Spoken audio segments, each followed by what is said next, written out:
কি বাঁচাতে পারলেন না, রোগীটা মারা গেল।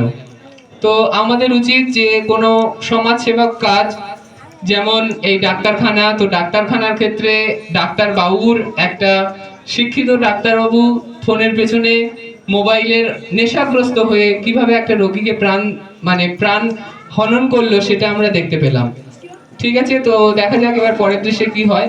সম্ভবত হতে পারে যে এটা হচ্ছে মরে গেছে, তো মরে গেলে এবার মরা বাড়ির দৃশ্য নিশ্চয়ই হবে। তো তাকে দেখা যাক কতটা মিলে।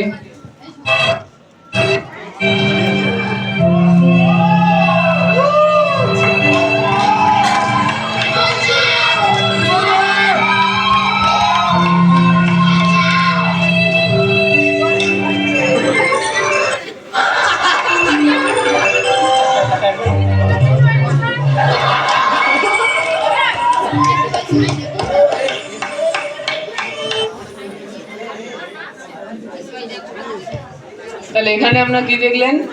আপনারা দেখলেন সত্যি মরাবাড়ির দৃশ্য। তো মরাবাড়িতে কি করছে?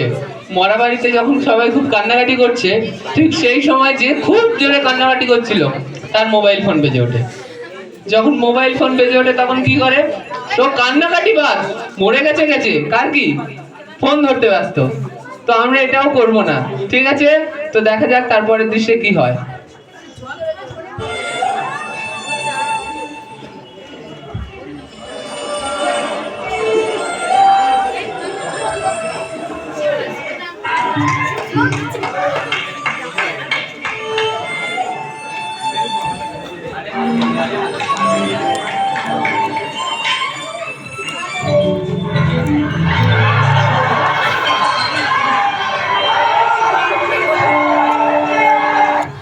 আচ্ছা, মরে গেছে, তো এবার আমাদের কোথায় যায়? শ্মশানে যায়।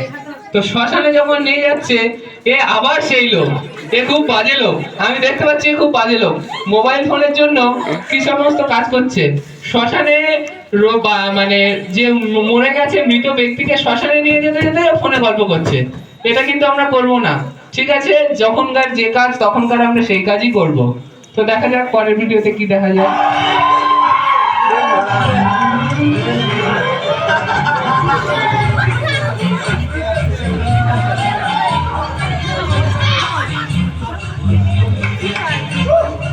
ফ্রিতে ভাই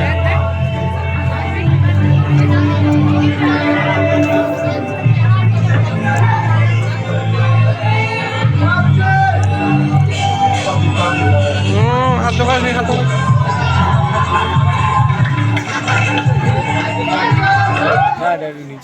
এবার আমরা কি দেখছি?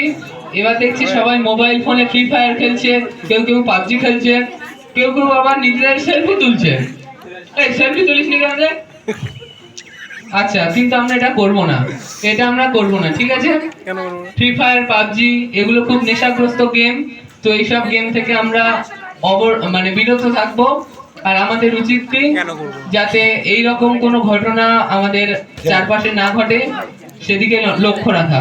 কিন্তু এখন প্রায় মন্দিরে, মসজিদে বা কোনো আড্ডায়, পাড়ার গলিতে সবাই দেখা যায় যে যুব সমাজ, সবাইকে দেখতে পাওয়া যায় যে সবাই গেম খেলছে।